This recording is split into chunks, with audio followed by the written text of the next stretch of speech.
Well, hello and welcome. We are coming to you live from our studios in Auckland Park, Johannesburg. Welcome to the Week in Review, the program where we review some of the big stories to come out of the week, perhaps taking a look at what's been making headlines and, of course, getting South Africans talking. I am your host, Lisa Wilson. Let's take a look at some of those headlines for today. The Office of the Chief Justice has initiated a process to review all its supply chain management processes to further strengthen internal controls. Emergency services express concern about the threat of shack fires as people try to keep warm during this cold winter. 971 new cases of COVID-19 have been reported in South Africa.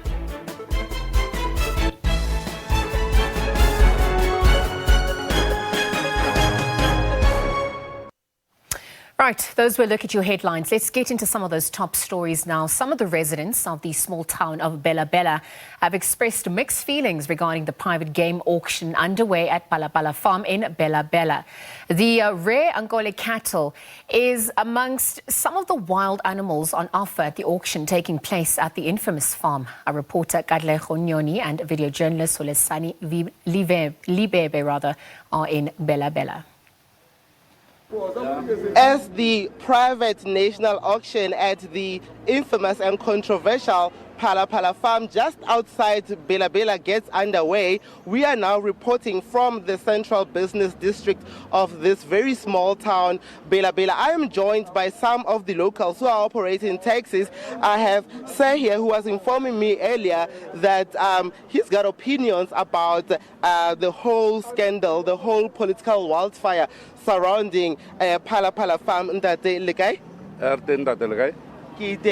Ke ne le sampolella nako ke kopana le lona gore le naganang ka taba tsa ko Palapala Farm e leng gore mongwe wa yone ke president wa naga Cyril Ramaphosa. Yeah, good boss. Yeah, rena rana di taxi mo Bela Bela ne. Onna ke bolela one ba le ke le deputy chairperson organization a di taxi ya Bela Bela. And then o ya ka taba tsa plus ya Ntate Ramaphosa ya Palapala. Rena mo varambata ke tsebile batho ba dipolitiki ma rena personally batho ba di transport le batho ba ba Bela Bela rena no re ntate o ba no mosala morao ndo a kholo ndo ba bolelang a re tsebe mara ba tlo bolela ditaba tsa 20 mama boss o gono bona ra ina le something against that man monolo iperekela ona le plaza e pila na ra tseba bana lo re fa mereko even le ka mo plazeng ana le di function re mola and then re shuttle batho ba hae from the other lodge ba bitsa zebula ba nna ka mola maybe ba ya di conference nga mola so re gonna spend a weekend re le go plasing antatola and then re nameza le bana medi ba hae mo ba tla ba bereki ba batliza ka di transport ba re le bona di Pretoria ba ya mahaeng ba boa and then the president himself mo Bela Bela wa tla o tsala di petrol o support Bela Bela ibile ai khanter gono ya mola go re thibua ke ma security mara yena ke motho mo right 100%. So ntate se le ntlhalosetsang sona se le mpolellang sona gone ya nong ke gore sa le la tsena ka fa gare ga plaza ela ya Palapala.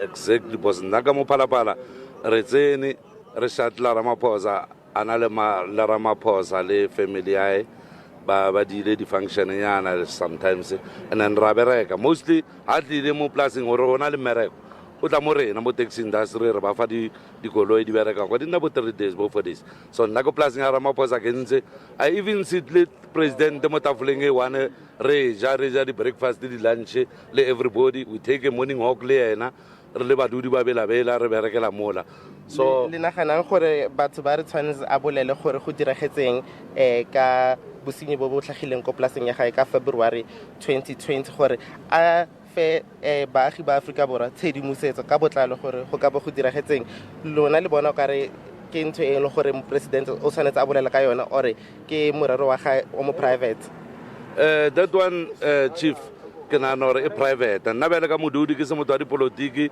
ke se everybody ke na no maybe batho ba bana le ntwe ba nyaka ngwe benefit mo ntong ba e bolela mara ke na no dilo tsa Ntate Ramaphosa it's very personal ke tsa hae dilo tsa ke tsa hae ra di tseba dingone tse ba di bolalani Angola ra di bona re le mo la plaseng and then everything ke na no re Ntate lo tswa gole le business long before e ba president ya na so akukushi jone ba no ga ile president and a tsene mo teming e wrong temeng ya Ntate Ramaphosa ne le boima nka be le monno mo nka be le gala tšhabile Ke a leboga ntate ka ne leina la ntate ke mang? ke ntate Molusi wa mo Belabela. Ntate Molusi, ke a leboga.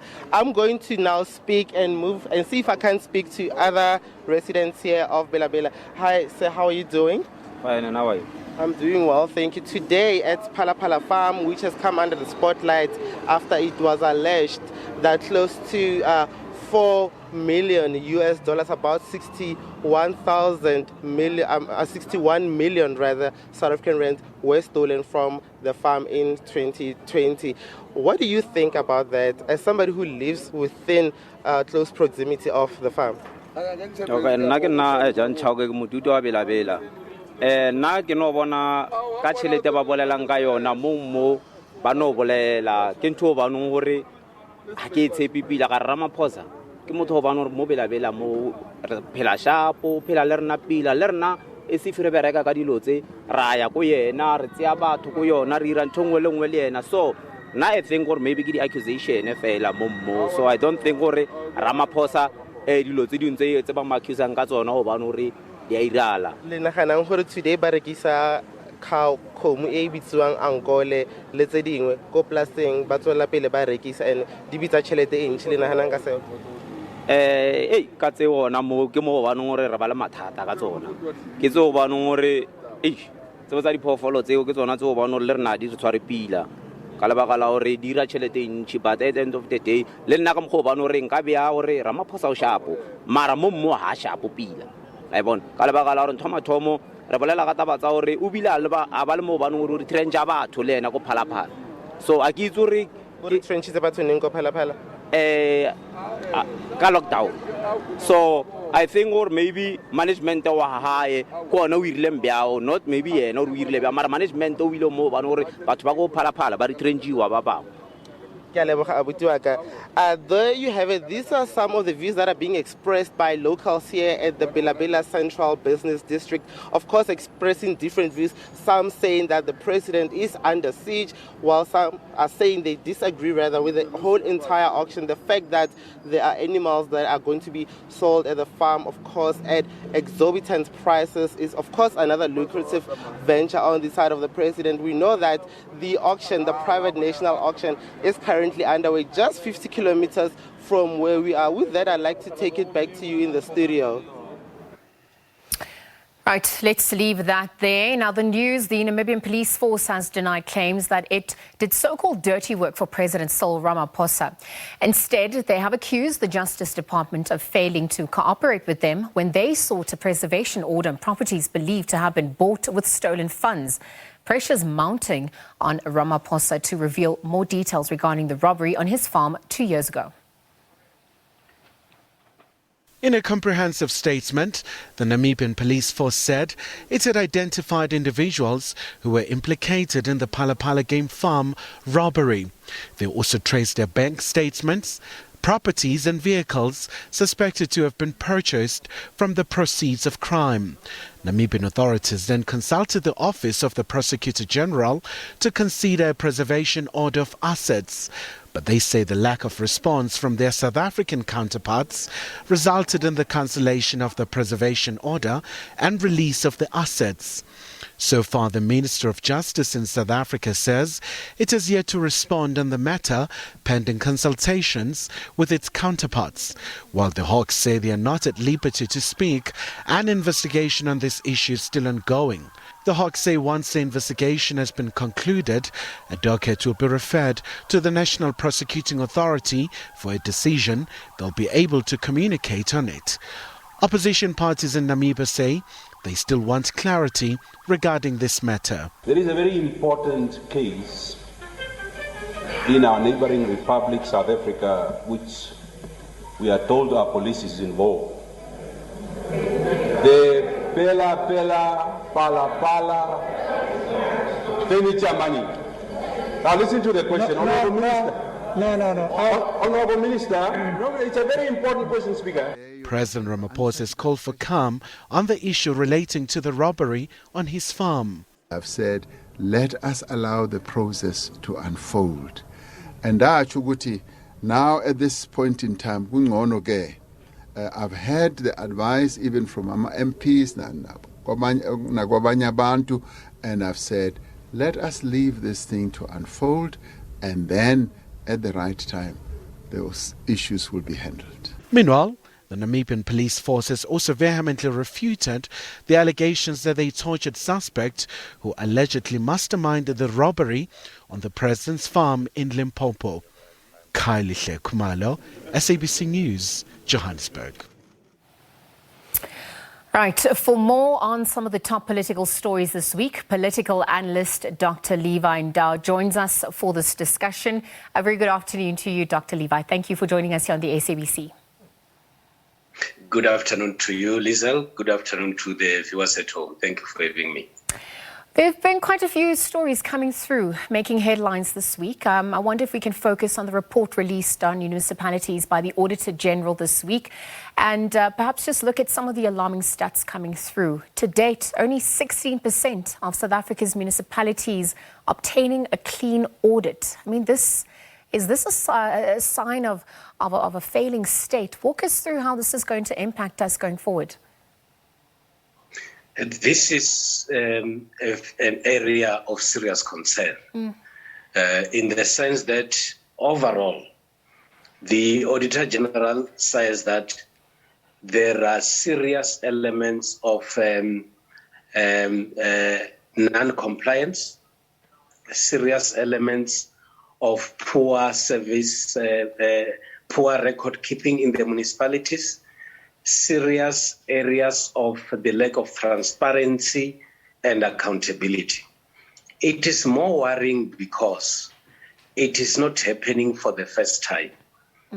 Our people that are running municipalities are aware of the concerns that have been raised by the Auditor General. Our people that are running municipalities are aware of the challenges facing service delivery across the board. Our people that are running municipalities are aware that they've appointed people in wrong positions. And our people that are running municipalities equally are aware that ordinary citizens are not happy with the manner in which they are doing their work. And I think we need now to develop a new approach, a better way of doing things. And one of the challenges that I've identified is that it appears as if there is no consequence management across the board in South Africa. And if you get a municipality that will not get a clean audit today, and you still get the same municipality getting the same thing time and time again, and nothing happens, it talks to those that are supposed to take action against such people. And unfortunately, that is not happening. Yeah, and it's obviously always the most vulnerable and poor who bear the brunt of this because they don't have access to service delivery. Meanwhile, it's obviously something that everyone pays through when they are paying their taxes. So when we look at the overall financial management system at large, in your opinion, would you agree that it has regressed in the past 5 years? Do you actually anticipate that things are going to be getting better at this point? We always think that things will get better, and unfortunately that is not the case.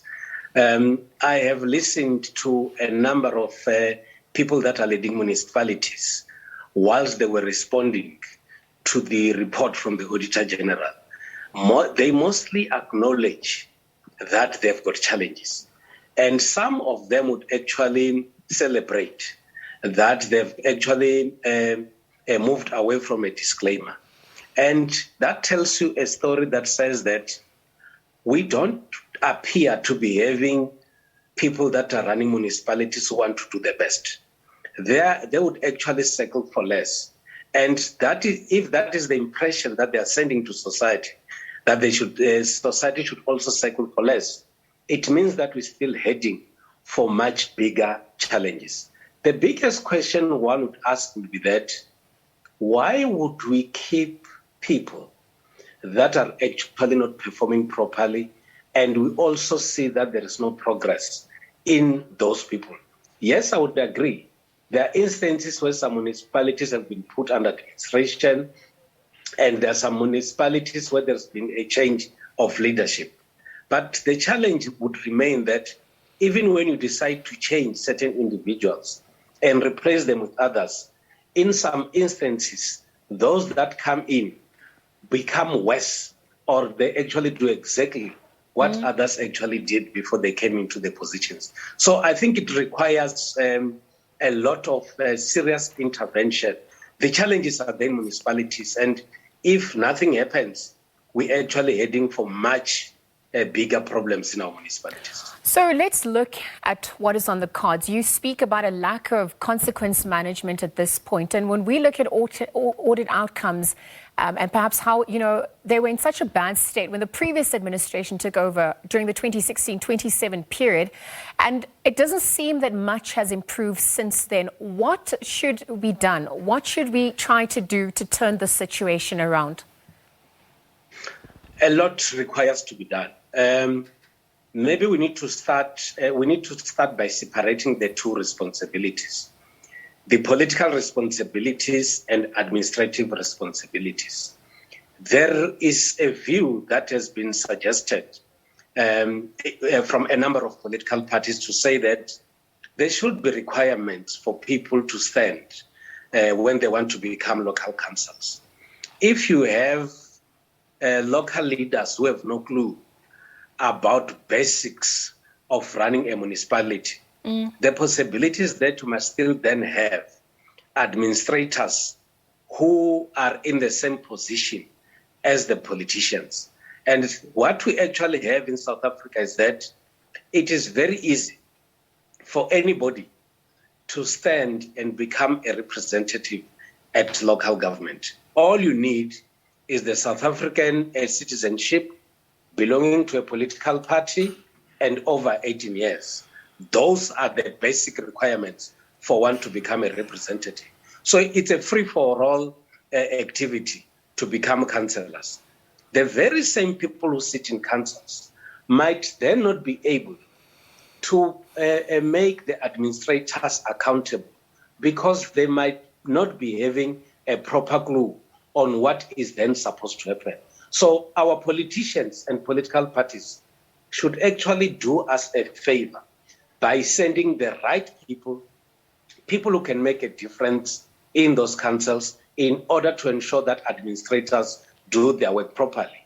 Equally, those that are supposed to appoint people that are supposed to run the administration of municipalities should be people who also do us a big favor by appointing people that are properly qualified, people that have got sufficient skills, and people that have got sufficient knowledge about the running of municipalities. Maybe we can then be able to have a good foundation on how our municipalities are supposed to function.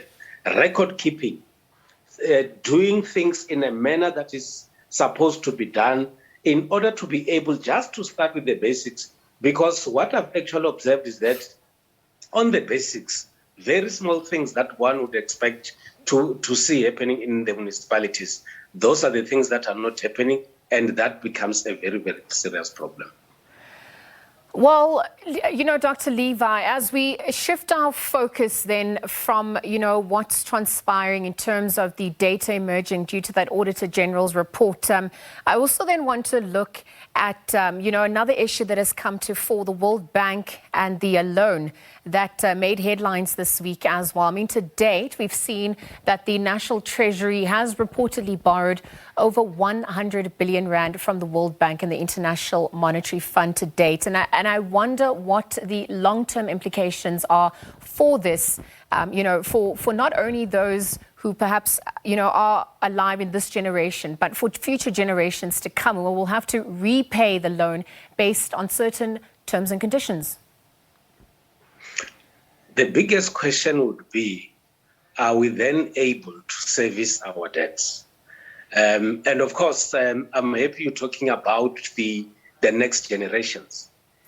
The unfortunate situation is that if we continue to loan, it would have a huge impact on our own economy, because whatever we'll be doing will then be focusing on servicing our debt.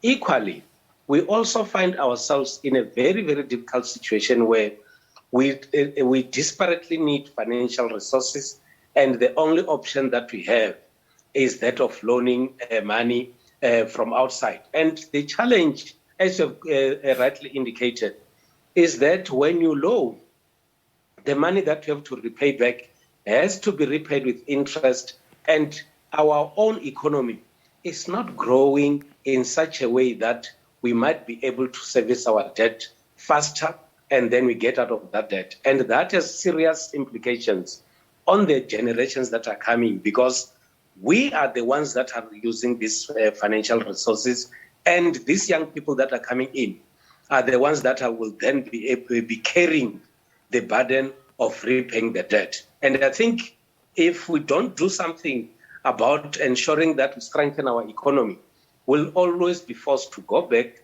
to lending money, which has serious implications on our own financial resources in the country.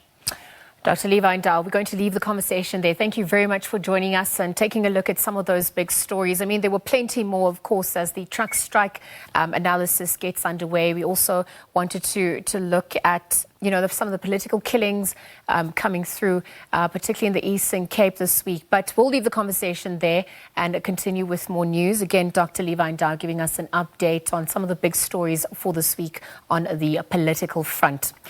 Moving on to other news, after days of negotiations, ministers at the World Trade Organization have clinched a series of deals, including changes to patent rights for COVID-19 vaccines. South Africa presented the proposal to waive intellectual property rights on coronavirus shots in 2020 together with India.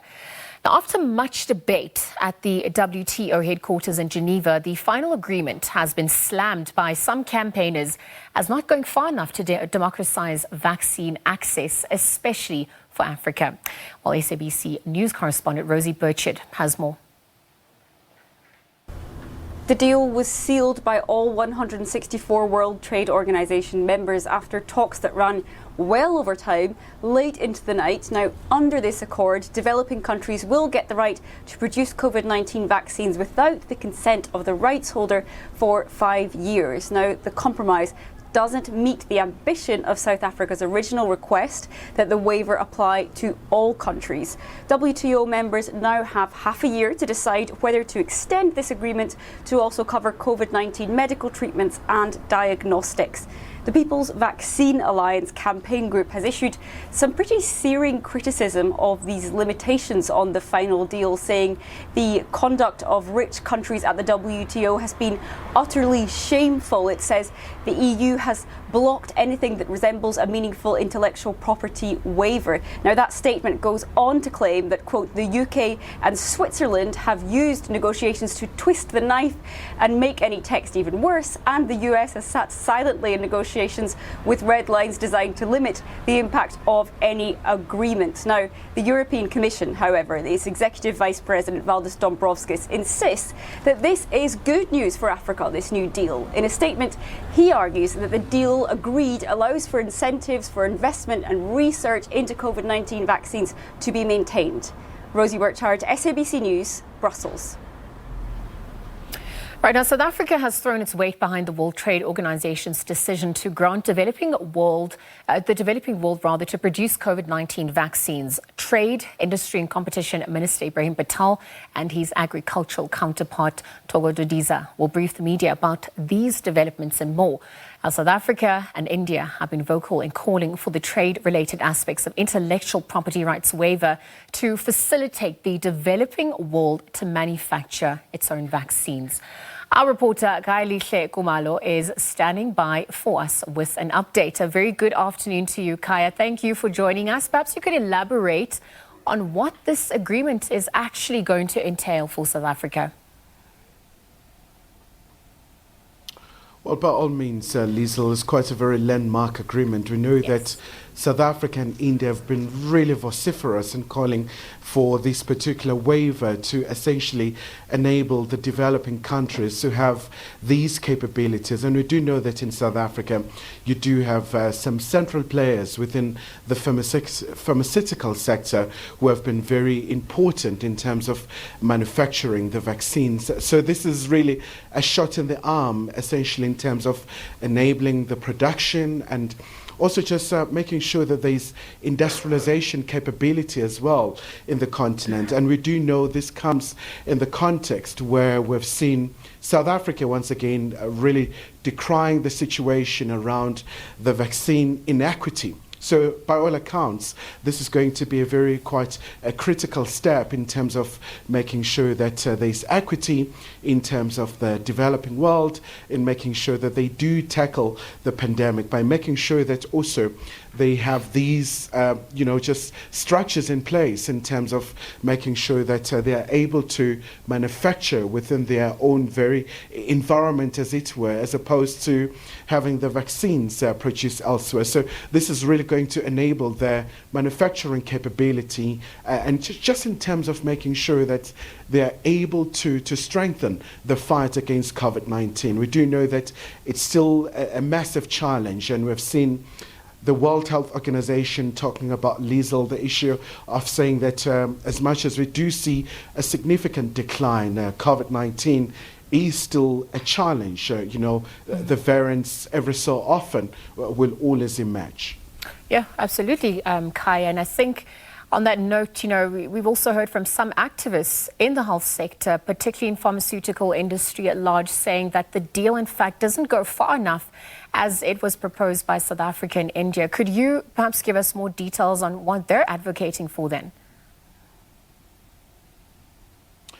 Well, I mean, there has been a very broad consensus from so many players in this regard. We've seen also the Labour, the likes of COSATU and many others as well, throwing their weight behind this particular agreement and saying it's quite pivotal in terms of changing the environment, in terms of enabling the pharmaceutical sector to be very critical and very instrumental in making sure that they deal with this particular issue. But apart from that, we do understand the plane where the ministers have been abroad and where this particular deal was sealed. So the ministers just arrived here at the OR Tambo International Airport. So we're going to hear more about the modalities, how it's going to work, and also just in terms of encouraging the sector as well in terms of their own PR machinery as to how they're going to, for example, talk to the continent that don't look any further. You have to look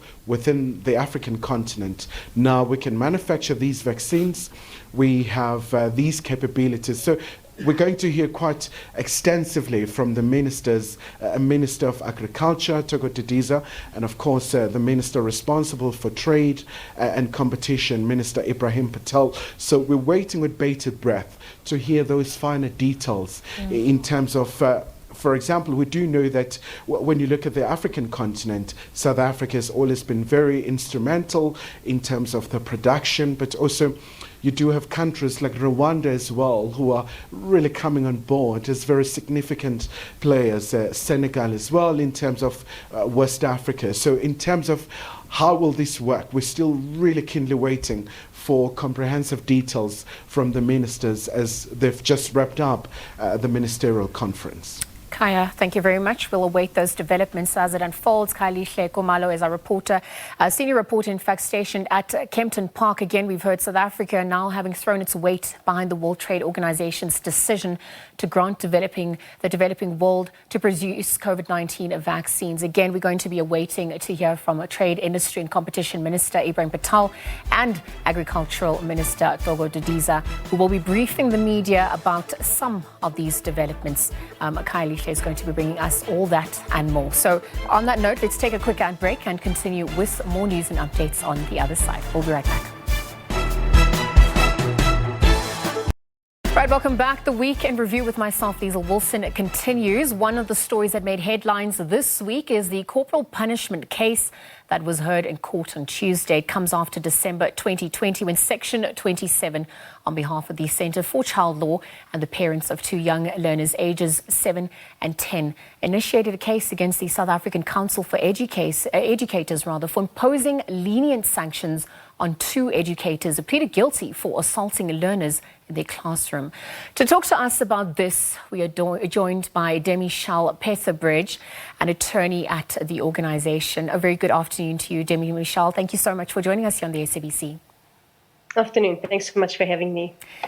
Earlier this year, the case was postponed because of procedural grounds, but obviously it was heard on Tuesday. And I wonder if you could talk to us about the events that took place in court on Tuesday. What were some of the merits of the case?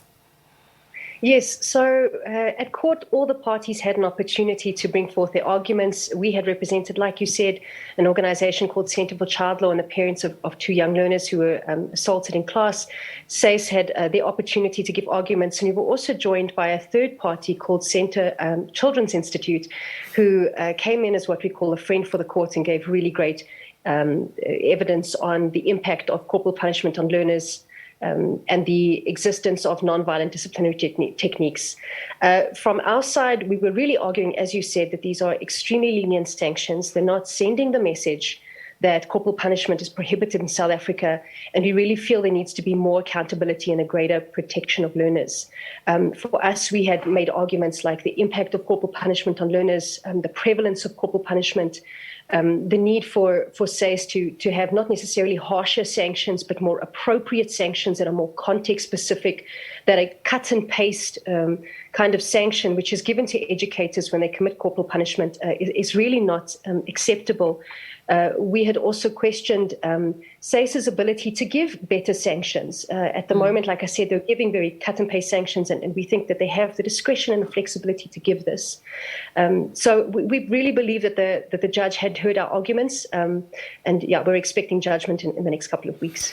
Corporal punishment, I believe, was banned in schools since 1996, but we're still in court today trying to get this form of punishment completely eradicated.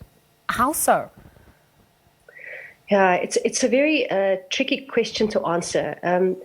At this point, just like you said, corporal punishment has been banned since 1996, and we don't think it's acceptable that teachers say they just didn't know.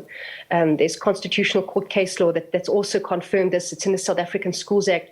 What we think is that perhaps teachers are just not equipped with the tools on how to deal with this, how to deal with overcrowding. We know there's overcrowding. We know that teachers struggle to discipline children, but that they're just not equipped with tools to control classes in a way that's not violent.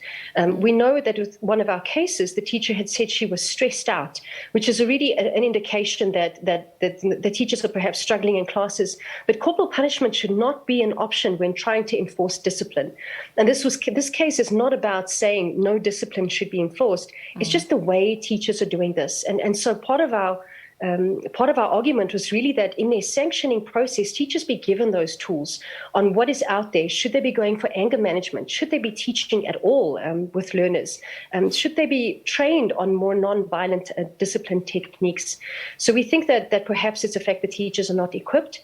Another thing that we see is sometimes schools think it's still all right for corporal punishment because of the fact that we're very familiar with this as a type of punishment, and that it's really going to take a bit of an attitude shift and an attitude change to really accept that this is prohibited, and that it's a criminal offence and it's equivalent to the offence of assault. And that it's not acceptable anymore in our society. Well, it certainly speaks to some of the more broader societal issues that are obviously happening, and I guess also, as you mentioned, some of the tools or the lack thereof for both teachers and learners, perhaps even parents. We're looking at how society is now constructed, and it seems like that basic unit of society, which is where the family, also comes from, is also starting to shift in terms of dynamics. So it definitely opens up a broader conversation. But, in terms of this case, I mean, we know of these two teachers, but has there been any other cases that have come to your attention? What about those that are not being reported? I mean, there's dire psychosocial consequences for these learners as well going forward then. Yes, I think you're 100% correct. Unfortunately, corporal punishment is still very much rife in our schools. Section 27 runs an advice desk, and every now and then we're seeing cases come in. Just last week, while the case was running, we received another case on exactly the same issue. Also, parents complaining that they'd gone to the council for relief and very lenient sanctions were imposed that parents were not happy of. So we know corporal punishment is still happening in schools. In a general household survey released in 2018, it indicated that just over 1 million learners had been exposed to corporal punishment. And even SACE's own annual reports speak to the fact that corporal punishment is one of the biggest challenges they're facing when addressing educator misconduct. So we know it's still happening. And you're 100% right. I think these are the only cases that pop up. Some of them coming to the media, some of them don't, and many are falling under the radar. And I think there's quite a bit of evidence, and this is what Children's Institute had brought in at the court, was that when children are exposed to this kind of violence at school, as minimal as what it may seem, it actually it reinforces the use of violence later on down the line, and we struggle as a community with this problem because it started so early on. So I think you're right that it's really tragic that there are a lot of stakeholders that need to watch this. Parents, school governing bodies, school communities really need to be alert with this. Yeah. Well, if you could also maybe in conclusion just speak to the two parents that you're representing in this case, perhaps how they're holding up. What would you like to see happen with this case as well as where to from here with the matter? So in terms of the case, what we're asking for is that in this the case of these two particular teachers, that their case gets submitted back to SACE for reconsideration. We want to see that these teachers are re-sanctioned, but we also want a system change. At the moment, SACE is using, like I said, a very one-size-fits-all approach. Teachers that do X get Y, and there's very little discretion. There's no consideration of the nature of the assault, the extent of the violation. Are teachers repeat offenders? What kind of tools teachers need? And so in their process, we just want to see that they include factors like a child-centered approach, that parents and learners will have a say in the sanctioning process and the disciplining process, that children's rights and learners' rights will be entrenched in the discipline process, that teachers be given the tools they needed as part of the sanctioning, and of course educators involved in severe assault just not be allowed to teach at all. So we're really hoping for that system change in terms of going forward. But in terms of the parents, I think of course being able to go to court and have their story heard has been quite significant for them. Like I said, much of this goes under the radar. We know with both learners, the one had failed school because she was suffering psychologically. There was a lot of trauma attached. The other one, unfortunately, still has medical complications. So they're still seeing the consequences of this. But I think being able to be in court and to hear the story told and the hope of system change could be a victory.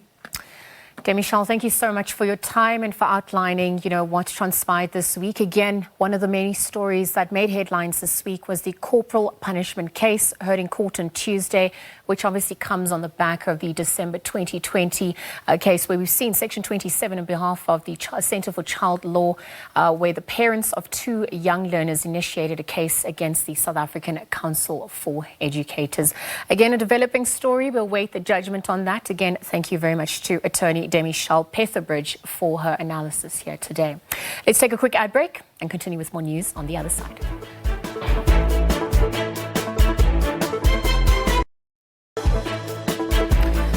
Welcome back. South Africa has only 4 months to tighten its financial intelligence legislation to comply with international standards or risk being grey-listed.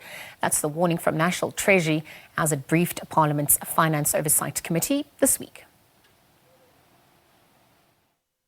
The National Treasury says if South Africa fails to address the identified deficiencies, that may result in the country being grey-listed. It says overseas regulators in the United Kingdom, United States of America, Japan and China may restrict their domestic banks from transacting with banks in the country. Our anti-money laundering system is really well behind international standards in its scope. And so when we've done the mutual evaluation, these are areas that have been highlighted and other countries have moved on a long time ago. And these standards require countries to expand the regulatory framework to not just to a specified list of financial institutions, but also to designated non-financial businesses and professions. In addition, the National Treasury says international countries may impose penalties and fines to South African financial institutions, and that there's also a risk of losing critical correspondent banking relationships with overseas banks. while the ability of local banks to expand globally will also be restricted. The implications are certainly that cost of business goes up. It's certainly that regulators in foreign countries watch institutions much more closely that do business with institutions in the listed countries, so business becomes a lot slower. And the ability to enter new markets internationally become very restricted because the regulators of those markets become very protective of allowing institutions from a listed country into their markets. So the ability of our banks, for instance, to expand globally will become restricted. Members of Parliament also criticised the National Treasury for taking too long to make these amendments, saying the deadline of October is around the corner. The amendments must be approved by Parliament. Lula Mamatya, SABC News, Parliament.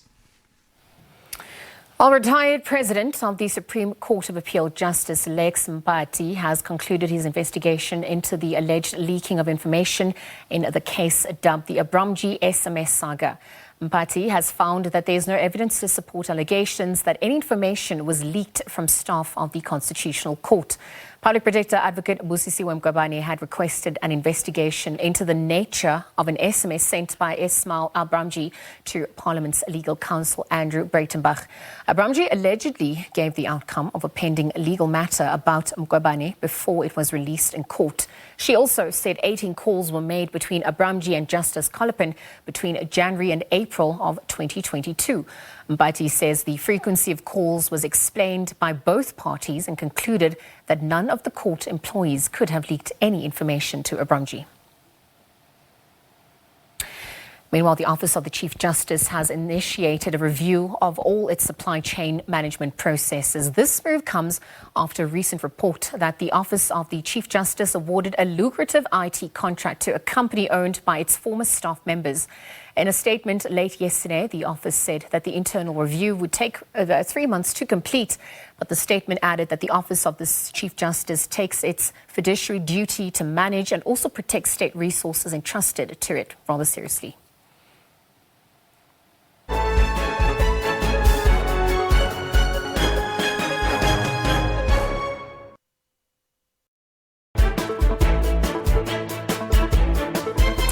All right, welcome back. You are watching the Weekend Review. Let's continue with more of those stories making headlines this week. COSATU General Secretary Bheki Njali has called on President Cyril Ramaphosa to urgently intervene and address the current exorbitant cost of fuel in the country. Njali says that government has no choice but to cut its fuel levy in order to cushion South Africans from the effect of the rising fuel price. COSATU members took to the streets in Durban to voice their concerns about the high cost of living in the country. Making a clarion call to government, COSATU members staged a march through the CBD to highlight their grievances. They are calling on government to act now and cut the price of fuel. COSATU's General Secretary Bheki Njali says failure by the government to act on this will be catastrophic for the country's economy. The country is in crisis. The issue must be addressed. The president must have to intervene. He can't just throw his hand in the air and say certain ministers are responsible. We think the cabinet, the parliament is responsible for this. Njali also called on the Competition Commission to investigate what he calls unreasonably high cost of some food items. The high prices that we have seen, particularly on food, suggest to us without actual information, without facts, whether it has been increased to the same level of the petrol price. In other words, are they not sucking? Are they not putting higher than the impact of the petrol price? We think they can make a random samples and be able to determine that and be able to say those who are doing it, because we strongly believe there are people who are taking chances on this. COSATU has warned that it will intensify its demonstrations if their concerns are not addressed. Simpiwe Makanya, SABC News, Durban. Meanwhile, Transport Minister Fikile Mbalula has appealed to disgruntled truck drivers to be patient when demonstrating their concerns, saying government is engaging with stakeholders within the logistics industry. Motorists experienced major traffic backlogs on parts of the N3 in KwaZulu-Natal and the N12 in the northwest this week due to truck drivers protesting over the employment of foreign nationals in the sector. Both roads were reopened to traffic. Should anybody not abide with the resolution and the decisions we have agreed upon, then there will be a justifiable act for anyone who blocked the road to be dealt with, because that equals to economic sabotage. So it does not mean that we have closed our ears and we have not been talking to the trucking industry. Even at the point the strike was announced, we were in the boardroom from the 15th of December, when I thought that we have an agreement. And I said to Durban, when Gavin, who was part of the traffic industry, when we went to meet with the Durban Chamber, said that there is an agreement that very soon, in the next 2 weeks, we are going to be announcing. When we're in the process of finalizing that, then the truckers took to the streets and blocked the roads. And they said to me, Minister, the constituency we represent says that there's been meetings after meetings. Now, how are you going to get an agreement without a meeting? So we need to engage and find a solution on this matter. Department of Labor must come to the party, and that's where we are. On Sunday, 19 June 2022, the Ministry of Transport, together with the respective role players in the task team, we are expecting to bring finality to this agreement.